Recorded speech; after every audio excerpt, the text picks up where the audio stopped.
হিসেবে আমার শক্তি এবং সাহসের উৎস আমার এলাকার মানুষ, আমার ভোটার, আমার কর্মী, আমার সমর্থক এবং ওনাদের শ্রমে, ওনাদের কষ্টে, ওনাদের খাটাখাটনিতে আমি আজকে এত দূর এসেছি। সুতরাং ওনারা যেটা চাইবেন সেটাই আমার সিদ্ধান্ত। আমি এই সিদ্ধান্ত নেওয়ার আগে সকলের সঙ্গে বসেছি। আমার দুটো উপজেলা, সেই উপজেলার নেতাদের সঙ্গে আমি বসেছি, আমার কর্মী সমর্থক ভোটারদের সঙ্গে আমি বসেছি এবং আমি তাদেরকে প্রশ্ন করেছি আপনারা যা বলবেন আমি সেটাই করব। ওনারা আমাকে বলেছেন আপনি নির্বাচন না করলে আমাদের মানে আমরা অভিভাবক শূন্য হয়ে যাচ্ছি। সো সেইখান থেকে আমার নির্বাচনের সিদ্ধান্ত। সুতরাং এই সিদ্ধান্তটা আমার নেতাকর্মীদের সিদ্ধান্ত, এটা আমার এক সিদ্ধান্ত নয়। না, আমি দলকে অনেক আগেই বলেছি যে আমাকে মনোনয়ন যদি দেয়া না হয় আমি স্বতন্ত্র নির্বাচন করব। এটা আমি কোনো লুকাছাপা হঠাৎ সিদ্ধান্ত, বিষয়টা এরকমও নয়। আমি আমার নেতাকর্মীদের সঙ্গে যেমন আলোচনা করে সিদ্ধান্ত নিয়েছি, আমি আমার দলকেও এটা জানিয়ে দিয়েছি। আমি আসলে ২-৩ রকম কথা বলি না, তো এইজন্য এরকম প্রশ্ন করলে আমি খুব আহ অস্বস্তিতে পড়ি। আমি ঠিক বুঝি না এই ধরনের প্রশ্নের কি উত্তর হয়। আমি বলেছি আমি নির্বাচন করবো, এটা কি আপনার কাছে যথেষ্ট মনে হয়নি? যদি না হয় তাহলে তো আপনার উচিত হবে না আমার সাক্ষাৎকার নেয়া। কারণ যেই মানুষ এক এক সময় এক এক কথা বলে তার সাক্ষাৎকার তো আপনার নেওয়া ঠিক হবে না। দল তো নিশ্চয়ই দলের সিদ্ধান্ত নেবে, দল দলের মতন করে তাদের সিদ্ধান্ত নেবে, আমি আমার সিদ্ধান্ত আমার মতো করে নেব। এখনো আমি এটা নিয়ে কোনো সিদ্ধান্ত নিইনি। আমি আমার নেতাকর্মীদের সঙ্গে কথা বলবো, তারা যদি বলে তাহলে আমি সেই পথে যাব, তবে নির্বাচন আমি করব। তো নতুন এবং ফিরে আসা গ্রাহকদের জন্য নগদে চলছে ক্যাশব্যাক সহ প্রতিদিন হাজারো উপহার জেতার সুযোগ। হবে আশা আর ফেরা, সারপ্রাইজ সেরা।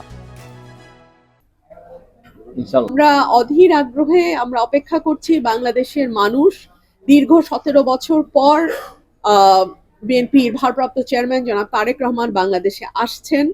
নেতাকর্মীদের মধ্যে এক ধরনের আনন্দ, উৎসাহ এবং উদ্দীপনা আমরা লক্ষ্য করছি। আশা করি ভোটের মাঠে এর একটা পজিটিভ রেজাল্ট বিএনপির ঘরে যাবে। প্রচারণার একটা বাধ্যবাধকতাও তৈরি হয়েছে, বিকজ আমাদের শিডিউলে বলা আছে কবে থেকে আমরা প্রচারণা করতে পারবো। যখন থেকে বলা আছে আমি সেই সময় থেকেই প্রচারণা শুরু করবো, বাট তার আগে তো আমার নেতাকর্মীদের সঙ্গে বসা, কেন্দ্রভিত্তিক কমিটি তৈরি করা, ওয়ার্ড ভিত্তিক কমিটি আনা, এই কাজগুলো আমি এখন বসে বুঝাবো। সো এই সময়টা আমি আসলে নির্বাচনের আগ পর্যন্ত মোরাললেস এলাকাতেই থাকবো। হয়তো সোম থেকে মঙ্গল এই ২ দিনের জন্য আমি ঢাকায় যাব, আমার মা যেহেতু ঢাকায় আছেন, বাট বুধবার থেকে আবার রবিবার পর্যন্ত আমি এলাকায় থাকবো, প্রতি সপ্তাহেই তাই হবে। আর যখন ২২ তারিখ থেকে সম্ভবত প্রচারণা শুরু করতে পারবো আমরা, তো তখন থেকে ইনশাল্লাহ নির্বাচনের দিন পর্যন্ত আমি একদম প্রচারণাতেই ব্যস্ত থাকবো। এটা আমার একটা স্বপ্ন, এই স্বপ্নটা আমার বাবা দেখেছিলেন ৭৩ সালে, সেই স্বপ্নটা উনি পূরণ করতে পারেন নাই। সেই স্বপ্নটা আমার ব্রাহ্মণবাড়িয়ার যে দুটো উপজেলা নিয়ে, ব্রাহ্মণবাড়িয়া ২, এই দুটো উপজেলাকে আমি মডেল উপজেলা করব। আমি দেখেছি বাংলাদেশে আপনি যদি খুলনার দিকে যান আপনার কাছে মনে হবে যে আপনি দেশের বাইরে এসছেন। আমি চাই আমি আমার ব্রাহ্মণবাড়িয়ার এই এলাকাটাকে আমি বিদেশের মতো করবো। এখানে আমার দাদা দাদির কবর আছে, এখানে আমার বাবার জন্ম হয়েছে। সো এই জায়গাটাকে ঘিরে আমার অনেক স্বপ্ন, অনেক প্রত্যাশা। যে আশুগঞ্জে আমি এখন বসে আছি, বাংলাদেশের গ্যাস কিন্তু আশুগঞ্জ থেকে সরবরাহ করা হয়, কিন্তু আমার এলাকার মানুষের ভাগ্যের পরিবর্তন হয় না।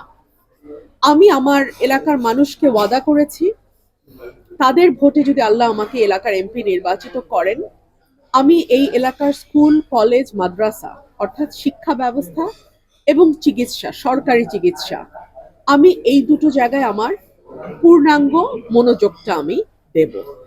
এবং আমি আমার এলাকার যেই ইয়াং জেনারেশন, যারা আমার যুবক ভাইরা আছে, তরুণ প্রজন্ম আছে, তাদের যাতে চাকরি বা কোনো ইনকামের জন্য এই এলাকার বাইরে তাদের দৌড়তে না হয়, এলাকার ভেতরে কর্মসংস্থান তৈরি করা, সেই উদ্যোগটাও আমি নেব।